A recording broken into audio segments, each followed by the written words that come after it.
ಮನುಷ್ಯ ಭೂಮಿ ಮೇಲೆ ಬಂದ ಮೇಲೆ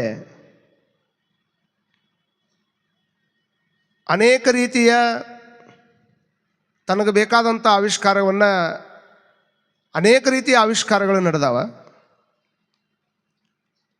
ಯಾರೋ ಬಲ್ಪನ್ನು ಕಂಡು ಹಿಡಿದಾರ, ಇನ್ಯಾರೋ ಮೈಕನ್ನು ಕಂಡು ಹಿಡಿದಾರ, ಇನ್ಯಾರೋ ರೈಲ್ವೆ ಕಂಡು ಹಿಡಿದಾರ, ಇನ್ಯಾರೋ ಏನೇನೋ ಕಂಡು ಹಿಡಿದಾರ. ಇವತ್ತೇನು ಜಗತ್ತಿನಾಗ ಏನು ಕಣ್ಣಿಗೆ ಕಾಣಕತ್ತದಲ್ಲ, ಇದೆಲ್ಲವೂ ಬೇರೆ ಯಾರೋ ಕಂಡು ಹಿಡಿದು ಕೊಟ್ಟಿರುವಂಥ ವರ ನಮಗೆ. ಅದಕ್ಕೆ ಸಮಾಜದ ಋಣ ಅಂತ ಕರೀತಾರೆ. ಯಾರು ಮಾಡಿರ್ತಕ್ಕಂತಹ ಕೆಲಸದೊಳಗೆ ನಾವು ಭಾಗಿಯಾಗಿ ಅದನ್ನು ಉಪಭೋಗವನ್ನು ಮಾಡ್ತಿರ್ತೀವಲ್ಲ, ಅವರು ಬೆಳಕು ಕಂಡು ಹಿಡಿದಾರ ಅಂತ ತಿಳ್ಕೊಂಡು ಇವತ್ತು ಬೆಳಕಿನಾಗ ಕೂತು ನಾವು ಪ್ರವಚನವನ್ನು ಕೇಳಾಕತ್ತೀವಿ. ಯಾರೋ ಬಸ್ ಕಂಡು ಹಿಡಿದಾರ ಅಂತ ತಿಳ್ಕೊಂಡು ಬಸ್ನಾಗ ಹತ್ಕೊಂಡು ಅಡ್ಡಾಡಕತ್ತೀವಿ. ಯಾರೋ ಮನೆ ಕಟ್ಟೋದು ಹೆಂಗ ಅಂತ ತಿಳ್ಕೊಂಡು ಕಂಡು ಹಿಡಿದಾರ ಅಂತ ತಿಳ್ಕೊಂಡು ನಮ್ಮ ಮನೆಯೊಳಗೆ ನಾವು ಕಟ್ಕೊಂಡು ಜೀವನ ಮಾಡಾಕತ್ತೀವಿ. ಒಟ್ಟು ಒಂದಿಲ್ಲ ಒಂದು ಇವತ್ತಿನ ದಿನಮಾನದೊಳಗೆ ನಾವು ಏನು ಮಾಡಾಕತ್ತೀವಿ ಅದನ್ನು ಯಾರೋ ಒಬ್ಬರು ಕಂಡು ಹಿಡಿದು ನಮ್ಮ ಕೈಯಾಗ ಕೊಟ್ಟಾರ, ಅದರೊಳಗೆ ನಾವು ಬದುಕಾಕತ್ತೀವಿ ಅನ್ನೋದು ಭಾಳಷ್ಟು ಸುಖ. ಮನುಷ್ಯ ನೆಮ್ಮದಿಯಿಂದ ಇರಬೇಕಂತ ತಿಳ್ಕೊಂಡು ಚಲೋ ಮನೆ ಕಟ್ಕೋತಾನೆ. ನೆಮ್ಮದಿಯಿಂದ ಇರಬೇಕು, ಸುಖದಿಂದ ಇರಬೇಕು ಅಂತ ತಿಳ್ಕೊಂಡು ಮನೆಯೊಳಗೆ ಚಲೋ ಚಲೋ ಸಾಮಾನದ ಅಲಂಕಾರಗಳನ್ನು ಮಾಡ್ಕೋತಾನೆ. ಎಲ್ಲ ಓಕೆ. ನೆಮ್ಮದಿಯಿಂದ ಇರಬೇಕಂತ ತಿಳ್ಕೊಂಡು ಚಲೋ ಬೆಡ್ರೂಮ್ ಕಟ್ಕೊಂಡ, ಚಲೋ ಬಾತ್ರೂಮ್ ಕಟ್ಕೊಂಡ, ಚಲೋ ಕಿಚನ್ ಕಟ್ಕೊಂಡ, ಅದರೊಳಗೆ ಬೇಕಾಗುವಂಥ ಎಲ್ಲ ಸಾಮಾನನ್ನು ತಂದಿಟ್ಕೊಂಡ. ಆದರೂ ಸಹಿತ ಪ್ರಶ್ನೆಯನ್ನು ಮಾಡಿದರೆ, ನೀವು ನೆಮ್ಮದಿಯಿಂದ ಇದ್ದೀರೇನೋ ಅಂತ ಕೇಳಿದರೆ, ಇಲ್ರಿ ಅಜ್ಜರ, ಒಟ್ಟು ನಮಗೆ ನಿದ್ದಿನ ಹತ್ತುವಲ್ರಿ ನಮ್ಮ ಮನ್ಯಾಗ ಅಂತ ಭಾಳ ಮಂದಿ ಹೇಳೋರದ. ಯಾವ ಮನೆಯನ್ನು ಕಟ್ಕೊಂಡ್ರೆ ನೆಮ್ಮದಿ ಆಕೈತೆ ಅಂತ ತಿಳ್ಕೊಂಡು ಹೇಳಿದ್ದ, ಯಾವ ಮನೆಯೊಳಗೆ ಚಲೋ ಮಂಚ ತೊಗೊಂಡ್ಬಂದು ಹಾಕಿದ್ರೆ ನಿದ್ದೆ ಬರ್ತೈತೆ ಅಂತ ಅನ್ಕೊಂಡಿದ್ದ. ಚಲೋ ಮಂಚ ತೊಗೊಂಡು ಬಂದ್ರೂ ಸಹಿತ ನಿದ್ದೆ ಹತ್ತಲಾರ್ದಂಥ ಎಷ್ಟೋ ಜನಗಳದಾರ. ಕೆಲವು ಮಂದಿ ಉಣ್ಬೇಕು, ಏನು ಹೊಟ್ಟೆ ಹಸುವಾದ್ರೆ ಏನು ಉಣ್ಬೇಕಂತ ಚಿಂತೆ ಮಾಡೋರು ಕೆಲವು ಮಂದಿ ಅದಾರ. ಹೊಟ್ಟೆ ಹಸುವಾದ್ರೆ ಏನು ಉಣ್ಣೋದಪ್ಪ, ನಮ್ಮ ಪಟ್ನ ಊಟ ಸಿಗಲಿಲ್ಲ ಅಂದ್ರೆ ಏನು ಮಾಡೋದು, ಹೊಟ್ಟೆ ಹಸಿದ್ರೆ ಏನು ಉಣ್ಬೇಕನ್ನುವಂಥ ಚಿಂತೆ ಕೆಲವರಿಗೆ ಆದರೆ, ಮತ್ತು ಊಟ ಮಾಡೋದಕ್ಕೆ ಹೊಟ್ಟೆ ಹಸಿಯಾಕೆ ಏನು ಮಾಡ್ಬೇಕಂತ ಕೆಲವು ಮಂದಿ ಚಿಂತೆ ಮಾಡ್ತಾರಂತ. ಕೆಲವು ಮಂದಿ ಹೊಟ್ಟಿನ ಹಸಿಯಂಗಿಲ್ರಿ ಅಜ್ಜವ್ರ, ಉಂಡಿದ್ದ ಪಚನನ ಆಗೋದಿಲ್ರಿ ಅಜ್ಜವ್ರ. ಜಗತ್ತಿನೊಳಗೆ ಕರೆ ಶ್ರೀಮಂತ ಮನುಷ್ಯರಂತ ಯಾರಿಗೆ ಕರಿತೀರಿ ನೀವು? ದೊಡ್ಡ ಬಂಗಲೆ ಇದ್ದವ್ರಿಗೆ, ಚಲೋ ಕಾರ್ ಇದ್ದವ್ರಿಗೆ, ಚಲೋ ಬಟ್ಟೆ ಹಾಕ್ಕೊಳ್ಳೋರು ಶ್ರೀಮಂತರು ಅನ್ನೋಕ್ಕಾಗೋದಿಲ್ಲ.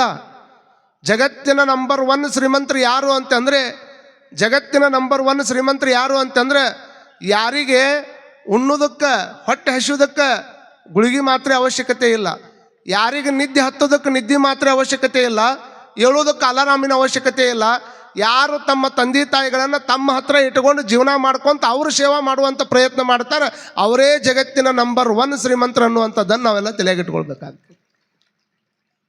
ನೀ ಸಣ್ಣವಿದ್ದಂಥ ಟೈಮ್ದೊಳಗೆ ಎಲ್ಲ ಕಾರ್ಯಗಳನ್ನು ನಿಮ್ಮ ತಂದೆ ತಾಯಿಗಳು ಎಲ್ಲ ಮಕ್ಕಳಿಗೆ ಮಾಡ್ತಾರೆ.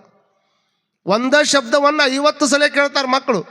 ಹೆಲ ಕಾಯಿ ಮಾಡ್ತಾ ಪ್ರತಿ ಸಲನೂ ಹೇಳ್ತಾರೆ ಅವ್ರ ತಾಯಿ, ಇದಕ್ಕಿದ ಅಂತಾರೆ, ಇದಕ್ಕಿದ ಅಂತಾರೆ, ಇದಕ್ಕದ ಅಂತಾರೆ ಅಂತ ಹೇಳಿ.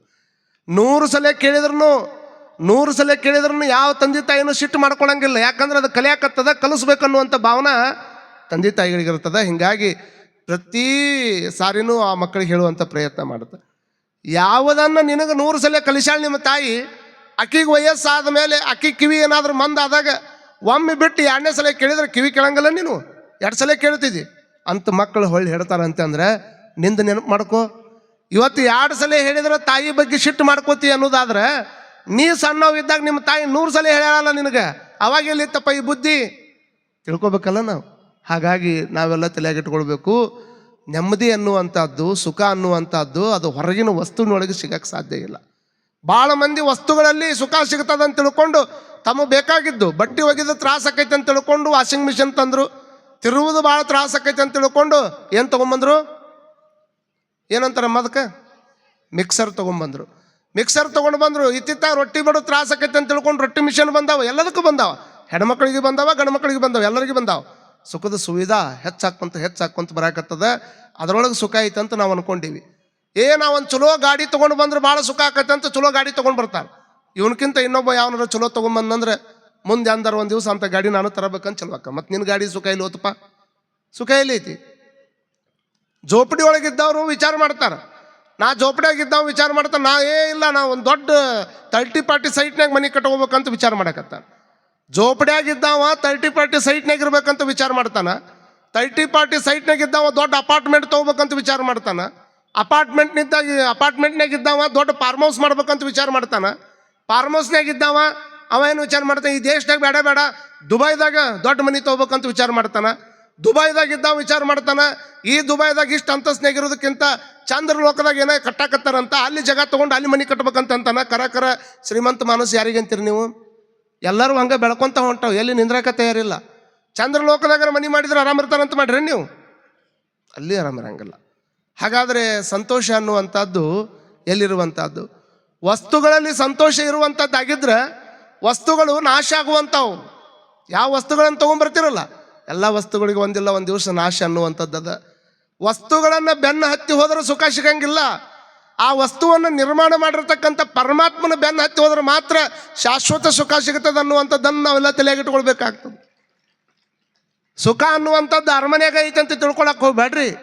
ಕೆಲವು ಮಂದಿ ಅರಮನೆ ಒಳಗಿರ್ತಾರೆ, ಆದರೆ ಜೋಪಡಿ ಒಳಗಿದ್ದಂಗೆ ಸುಖ ಅವ್ರಿಗೆ ಸಿಗಂಗಿಲ್ಲ. ಇನ್ನು ಕೆಲವು ಮಂದಿ ಜೋಪಡಿಯಾಗಿರ್ತಾರೆ, ಆದ್ರೆ ಅವ್ರು ಅರಮನೆಯಾಗಿದ್ದಕ್ಕಿಂತನೂ ಹೆಚ್ಚು ಸುಖದಿಂದ ಇರ್ತಾರೆ. ಅರಮನೆಯಾಗ ಅದಾರ್ರಿ, ಏನು ಮಾಡೋದು? ಗಂಡ ಒಂದು ಕಡೆ ಕೊನೆ ಮುಕ್ಕೊತಾನೆ, ಹೆಂಡತಿ ಒಂದು ಕಡೆ ಮುಕ್ಕೊಂತಾಳಂದ್ರೆ ಉಪಯೋಗ ಏನದು? ಇರೋದು ಅರಮನೆಯಾಗ ಅದಾರ, ಆದರೆ ಅಲ್ಲಿ ಹೊಂದಾಣಿಕೆ ಜೀವನ ಇಲ್ಲ. ಜೋಪಡಿ ಒಳಗಿರ್ತಾರೆ ಕೆಲವು ಮಂದಿ ಜೋಪಡಿ ಒಳಗಿರ್ತಾರೆ.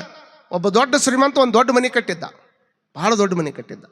ಮನೆ ಕಟ್ಟಿ 3 ಅಂತಸ್ತಿನ ಮನೆ ಮೇಲೆ ಹೋಗಿ ನಿಂತ್ಕೊಂಡು ರಾತ್ರಿ ಬೆಳಕಿನೊಳಗೆ ಮನೆಯನ್ನು ನೋಡಕತ್ತಾನೆ. ಹಿಂಗೆ ತನ್ನ ಮನೆ ನೋಡಿಕೊಂಡು ತಾನು ಆನಂದವಾಗಿರ್ಬೇಕಾಗಿತ್ತು. 3 ಅಂತಸ್ತಿನ ಮೇಲೆ ಅದಾನ. 3 ಅಂತಸ್ತಿನ ಮೇಲೆ ಹೋಗಿ ಒಂದು ಕ್ಷಣ ತನ್ನ ಮನೆ ನೋಡಿ ಆನಂದ ಪಟ್ಟಿದ್ರೆ ಭಾಳ ಚಲೋ ಇತ್ತು. 3 ಅಂತಸ್ತಿನ ಮೇಲೆ ಹೋಗಿ ಮನೆ ಎಲ್ಲಿ ಹೋಗಿ ಕಣ್ಣು ಎಲ್ಲಿ ಹೋಯ್ತಂದ್ರೆ ಅವನ ಮನೆ ಪಕ್ಕದಾಗಿರ್ತಕ್ಕಂಥ ಒಂದು ಗುಡಿಸಲದ ಮೇಲೆ ಹೋಯ್ತಂತ ನೋಡ್ರಿ. ಅವ ಇರೋದು ಎಲ್ಲಿ ಅದಾನ? 3 ಅಂತಸ್ತಿನ ಮೇಲೆ ಅದಾನ. ಮನಸ್ಸು ಎಲ್ಲಿ ಹೋಗ್ಯದ? ಜೋಪಡಿ ಮೇಲೆ ಹೋಗ್ಯದ. ಜೋಪಡಿ ಹತ್ರ ಹೋದ ಕೂಡಲೇ ಮನಸ್ಸು ಹೇಳ್ತದ, ಇಷ್ಟು ದೊಡ್ಡ ಮನೆ ಮಗ್ಗಲ್ದಾಗ ಜೋಪಡಿ ಇದ್ರೆ ನೋಡಿದವ್ರು ಏನಂತಾರ? ಹೆಂಗಾರ ಮಾಡಿ ರೊಕ್ಕ ಕೊಟ್ಟು ಆ ಜೋಪಡಿಯನ್ನು ಕಿಳಿಸಿ ಆಕಿನ ಬೇರೆ ಕಡೆ ಕಳಿಸ್ಬೇಕು ಆ ಜೋಪಡಿಯಾಗ ಇದ್ದವ್ರನ್ನ ಅಂತೇಳಿ 3 ಅಂತಸ್ತು ತಿಳಿದು ತೆಳಗೆ ಬಂದ. ಜೋಪಡಿ ಹತ್ರ ಬಾಗಿಲಕ್ಕೆ ಬಂದ. ಬಾಗಿಲದೊಳಗೆ ಯಾರು ಕುಂತಿರಲಿಲ್ಲ. ಒಂದು ಸಣ್ಣ ದೀಪವನ್ನು ಹಚ್ಕೊಂಡು ಒಂದು ಮಾತಾರಿ ಮುದುಕಿ ಸುಮ್ಮನೆ ಕುಂತಿತ್ತಲ್ಲಿ. ಸುಮ್ಮನೆ ಒಳಗೆ ಕುಂತಿತ್ತಲ್ಲ, ಇವ ಹೊರಗಲಿಂದ ಒಳಗೆ ಹೋಗ್ಬೇಕಾದ್ರೆ ಯಾರಾದ್ರೂ ಮನ್ಯಾಗ ಅಂದ. ನಿಮಗೆ ಕೇಳ್ತಾರಲ್ಲ ಹಂಗೆ, ಮನೆ ಒಳಗೆ ಯಾರು ಪಟ್ಟಣ ಬಂದ್ಬಿಡ್ತಾರನ ಹಂಗೆ, ಯಾರದಿರಿ ಇಲ್ಲಿ ಒಳಗೆ ಅಂತ ಕೇಳಿದ್ರೆ ಆ ಮಾತಾಡಿ ಇರುವಂಥ ಒಂದು ಮಾತು ಹೇಳ್ತಾ ಅದನ್ನೆಲ್ಲರೂ ತಲೆಗಿಟ್ಕೋಬೇಕು ನೀವು. ಭಾಳ ಚಂದ ಹೇಳ್ತಾಳಕ್ಕೆ ಮಾತು. ಯಾರು ಅದಿರಿ ಮನೆ ಒಳಗೆ ಅಂತ ಅಂದ ಕೂಡಲೇ ಆಕೇನು ಅನ್ಬೇಕು, ಇಲ್ಲಿ ಯಾರು ಇರಾಕ್ ಬಂದವ್ರು ಅದಾರಪ್ಪ, ಎಲ್ಲರೂ ಹೋಗಾಕ ಬಂದಾರ ಬಾ ಒಳಗೆ ಅನ್ಲಕ್ಕಿ. ತಿಳಿದತ್ತೇನೆ ಇಲ್ಲಿ ನಿಮಗೆ? ಇಲ್ಲಿ ಇರಾಕ್ ಬಂದವ್ರು ಯಾರು ಅದಾರ? ಎಲ್ಲರೂ ಹೋಗಾಕ ಬಂದವ್ರು ಅದಾರ. ಹಿಂಗಾಗಿ ಯಾರದಿರಿ ಅಂತ ಕೇಳಿದ್ರೆ ಏನು ಹೇಳಕ್ಕಾಕೈತಿ? ಎಲ್ಲರೂ ಹೋಗೋರು ಅದಾರ, ನೀ ಯಾರು ಬಾಯ್ ಒಳಗೆ ಅಂತ ಕರೆದ್ಲಕ್ಕಿ. ಒಳಗೆ ಹೊಕ್ಕಾಳ. ಕುಂದ್ರೋದಕ್ಕೆ ಚಲೋ ಕುರ್ಚಿ ಇಲ್ಲ. ಕೆಲವು ಮಂದಿಗೆ ಕುರ್ಚಿ ಎಲ್ಲ ಇರ್ತಾವೆ, ಅದ್ರ ಮನಸ್ಸು ಸಾಣದಿರ್ತಾವೆ. ನಿಂತ ಮಾತಾಡ್ಬೇಕು ಅವ್ರ ಮುಂದೆ. ಕುರ್ಚಿ ಮೇಲೆ ಕುಂತ್ರೆ ನಮ್ಮ ಮುಂದೆ ಯಾಕೆ ಕುಂದಿರ್ತಾರೆ ಅಂತ ತಿಳ್ಕೊಂಡು ವಿಚಾರ ಮಾಡ್ತಾರೆ. ನೋಡ್ರಿ, ಯಾವ ಮನೆ ಒಳಗದೀವಿ ಅನ್ನೋದು ಮುಖ್ಯ ಅಲ್ಲ, ಮನೆ ಒಳಗಿನ ಸಂಸ್ಕಾರ ಎಷ್ಟು ಚಲೋ ಐತೆ ಅನ್ನುವಂಥದ್ದು ಭಾಳ ಮುಖ್ಯ. ಎಷ್ಟು ಚಲೋ ಇರ್ಬೇಕ್ರಿ. ಏನಿ ಬಂದಿರಿ ಹದೋಳ ಬಿದ್ದಿರಿ ಎಂದರೆ ನಿಮ್ಮ ಮೈಸೂರಿ ಹಾರಿ ಹೋಗುದೇ, ಬರೀ ಚಂದ ಮಾತಾಡೋದ್ರಿ. ಈಗ ಬಂದ್ರೇನ್ರಪ್ಪ ಸ್ವಲ್ಪ ಏನಾರು ತೊಗೋತೀರನಪ್ಪ, ಅದನ್ನು ಮಾಡ್ತಾನೆ ಮಂದಿ. ಸಾಧ್ಯನೇ ಇಲ್ಲ. ಈಗ ಬಂದ್ರನ ಹೊಕ್ಕಿರನ? ಈಗ ಏನು ಹಂಗೆ ಹೊಕ್ಕಿರ? ಊಟ ಮಾಡಿ ಹೊಕ್ಕಿರ? ಹಿಂಗೆ ಗತ್ನೆ ಮಾತಾಡೋಕೆ ಹೊಕ್ಕಾರ. ಎಷ್ಟು ಗತ್ತು ತೋರಿಸಿ ಎಷ್ಟು ಮಂದಿ ಹೋಗ್ಯಾರ ಅಂತ ಮಾಡ್ರಿ. ಜಗತ್ನಾಗ ರಗಡು ಮಂದಿ ಹೋಗ್ಯಾರ. ಜಗತ್ತನ್ನು ಗೆಲ್ಲಾಕ ಪ್ರೀತಿಯಿಂದ ಗೆಲ್ಲಾಕತ್ತೆ ಹೊರತಾಗಿ ಹೆದರ್ಸ್ಕೊಂಡು ಯಾರನ್ನೂ ಗೆಲ್ಲಾಕ ಆಗೋದಿಲ್ಲ. ಇವತ್ತಿನ ದಿನಮಾನದಾಗ ಈ ಜಗತ್ತನ್ನು ಯಾರಾದ್ರೂ ಗೆದ್ದು ಮನಸ್ಸಿನಾಗ ಉಳಿದು ಹೊಕ್ಕಾರ ಅಂತಂದ್ರೆ ನಾವು ಪ್ರೀತಿಯಿಂದ ಗೆದ್ರೆ ಮಾತ್ರ ಜಗತ್ತಿನಾಗ ಮನಸ್ಸಿನಾಗ ಉಳಿಯಾಕತಿ. ಹೆದರಿಕೆಯಿಂದ ಯಾರನ್ನು ಸಹಿತ ಯಾರ ಕೈಯಾಗ ಇಟ್ಕೊಳಕ್ಕೆ ಆಗೋದಿಲ್ಲ. ಅವಾಗ ಮುದುಕಿ ಮನೆ ಒಳಗೆ ಬಂದ. ಕುಂದ್ರಿಸೋದಕ್ಕೆ ಚಲೋ ಕುರ್ಚಿ ಇರಲಿಲ್ಲ, ಒಂದು ಕಂಬಳಿ ಹಾಸಿ ಕುಂದ್ರಿಸಿದ್ಲು. ಕೊಡೋದಕ್ಕೆ ಬೋರ್ಮಿಟ ಇರಲಿಲ್ಲ, ಸಕ್ಕರೆ ಬೆಲ್ಲದ ನೀರು ಕೊಟ್ಲು. ಎಲ್ಲ ಬಂದ ಮೇಲೆ ತಾವು ಯಾಕೆ ನಮ್ಮ ಮನೆಗೆ ಬಂದಿರಿ, ಯಾರು ನೀವು ಅಂತ ಕೇಳಿಲ್ಲಕ್ಕೆ ಮುದುಕಿ.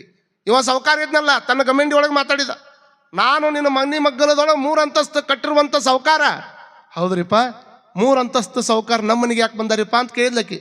ಏನಿಲ್ಲ, 3 ಅಂತಸ್ತಿನ ಮನೆ ಮಗ್ಗಲ್ಲಾಗ ಮ್ಯಾಗ ಹೋಗಿ ನಿಂತು ನೋಡಿದಾಗ ನನಗೆ ಅನಿಸೈತಿ ಏನಂತ, ಇಂಥ ದೊಡ್ಡ ಮನೆ ಮಗ್ಗಲ್ಲಾಗ ನಿನ್ನ ಗುಡಿಸಲ ಈ ಮನೆಗೆ ಅಸಹ್ಯ ಕಾಣಕತ್ತದ. ನಿನ್ನ ಮನೆ ಮುಂದೆ ಇದ್ದಿದ್ದಕ್ಕೆ ಅಸಹ್ಯ ಕಾಣಕತ್ತದ. ನನ್ನ ಮನೆ ಬಂದವರೆಲ್ಲ ನನ್ನ ಮನೆ ನೋಡೋದಕ್ಕಿಂತ ಮುಂಚೆಗೆ ನಿನ್ನ ಗುಡಿಸಲ ನೋಡಕತ್ತಾರ. ಎಂಥ ಗುಡಿಸಲು ಮಗ್ಗಳಿಗೆ ಎಂಥ ಮನೆ ಕಟ್ಟಾನಂತ ಅನ್ನಕತ್ತಾರ ಮಂದಿ. ಹಾಗಾಗಿ ಎಷ್ಟು ರೊಕ್ಕ ಬೇಕು ಹೇಳಿ ನಿನಗೆ ಕೊಡ್ತೀನಿ, ಗುಡಿಸ್ಲಾಕಿ ತೊಗೊಂಡು ಹೋಗು ಅಂದ. ನೋಡ್ರಿ, ಅವ ಸಾವುಕಾರ. ಅವ ಏನು ಸಾವುಕಾರ ಹಿಂಗೆ ಹೇಳಿದ ಕೂಡ್ಲೇನ ಮುದುಕಿ ಹೇಳಿದಂಥ ಮಾತು ಏನಂತಂದ್ರೆ ಎಲ್ಲರ ತಲೆಯಾಗ ಇಟ್ಕೊಳ್ರಿ. ಯಪ್ಪ ಎಷ್ಟು ರೊಕ್ಕ ಕೊಡ್ತೀನಿ, ಈ ಗುಡಿಸಲ ಕಿತ್ಕೊಂಡು ಹೋಗನ್ನಕತ್ತೀಯಲ್ಲ, ನಾನೊಂದಿಷ್ಟು ಪ್ರಶ್ನೆ ಕೇಳ್ತೀನಿ, ಅದಕ್ಕೆ ಉತ್ತರ ಕೊಡ್ತಿದ್ರು ಕೊಡು, ನಿನ್ನ ರೊಕ್ಕ ನನಗೆ ಬೇಡ. ಆಕೆ ಅಂತಾಳ, 3 ಅಂತಸ್ತಿನ ಮನೆ ಕಟ್ಟಿದ್ದು ಈಗ ಕಟ್ಟಿ ನೀನು, ಆದ್ರೆ ಈ ಗುಡಿಸಲದೊಳಗೆ ನಾನು ನನ್ನ ಗಂಡನ ಕೊಟ್ಟಾಗ 40 ವರ್ಷ ಬದುಕಿನ ನಾನು. ಮೊನ್ನೆ ನನ್ನ ಗಂಡನ ಇಲ್ಲಿಂದ ಬಿಟ್ಟು ಹೋಗ್ಯಾನ, ನನ್ನ ತೀರ್ಕೊಂಡಾನ. ಸ್ವಲ್ಪ ದಿವಸದ ಹಿಂದೆ ನನ್ನ ಗಂಡ ತೀರಿ ಹೋಗ್ಯಾನ. 40 ವರ್ಷ ಈ ಗುಡಿಸಲಾಗ ಬದುಕೀವಿ. ಒಂದು ದಿವಸ ನನ್ನ ಗಂಡ ನನ್ನ ಕೊಟ್ಟಾಗ ಜಗಳ ಮಾಡಿಲ್ಲ, ನನ್ನ ಕೊಟ್ಟಾಗ ಮಾತು ಬಿಟ್ಟು ನಾವು ಇಬ್ಬರು ಯಾರು ಕೂಡ ಜಗಳ ಮಾಡಿ ಮಾತು ಬಿಟ್ಟಿಲ್ಲ, ಒಬ್ರಿಗೊಬ್ರಿಗೆ ಯಾವತ್ತೂ ಮನಸ್ಕೊಂಡಿಲ್ಲ. ಒಂದು ದಿವಸದೊಳಗೆ ಏನಾದರೂ ಒಂದ ರೊಟ್ಟಿ ಇತ್ತಂದ್ರೆ ಅರ್ಧ ರೊಟ್ಟಿ ನಾ ತಿಂದೀನಿ, ಅರ್ಧ ರೊಟ್ಟಿ ನನ್ನ ಗಂಡ ಕೊಟ್ಟೀನಿ. ಇನ್ನು ಏನಾದರೂ ಕೆಲಸ ಇಲ್ಲ ಅಂತಂದ್ರೆ ನೀರು ಕುಡಿದು ಮಕ್ಕೊಂಡಿವಿ.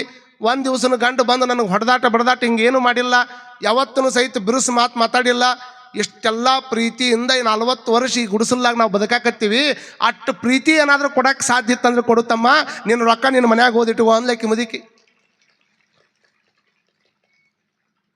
ಕಾರಣ ರೊಕ್ಕದೊಳಗೆ ಶ್ರೀಮಂತಿಕೆ ಒಳಗೆ ಸುಖ ಅನ್ನೋದು ಇದ್ದಿತ್ತಂದ್ರೆ ಜಗತ್ತಿನಾಗಿರುವಂತಹ ಎಲ್ಲ ಶ್ರೀಮಂತರು ಗುಡಿಗೆ ಬರ್ತಿದ್ದಿಲ್ಲ, ಬೇರೆ ಕಡೆ ಹೋಗತ್ತಿದ್ದಿಲ್ಲ. ಅವರು ಎಲ್ಲರಿಗೇನು ಕಷ್ಟ ಇಲ್ಲ ಅಂತ ಮಾಡ್ರಿ ನೀವು, ಎಲ್ಲರಿಗೆ ಕಷ್ಟ ಅದಾವ.